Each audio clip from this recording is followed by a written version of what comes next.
بسم اللہ الرحمن الرحیم۔ السلام علیکم ویورز، مائی نیم از شہزاد۔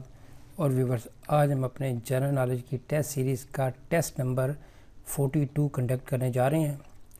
ویورز، یہ والی جو سیریز ہے MCQs کی شکل میں چل رہی ہے، مقابلے کے امتحانات کے لیے یہ موضوع ہے۔ فارمیٹ اس کا بہت سمپل سا ہے، 1 کویسچن 4 آپشنز 1 آنسر۔ تو آج کا جو سوال ہے وہ یہ ہے کہ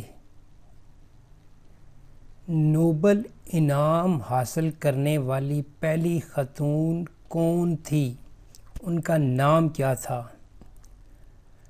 تو 4 آپشن آپ کے سامنے ہیں: Mother Teresa, Malala Yousafzai, Doris Lessing, Marie Curie.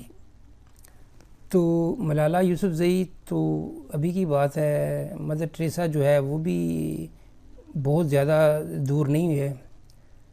تو جو ذہن میں آتا ہے وہ یا تو ڈورس لیسنگ یا میری کیوری۔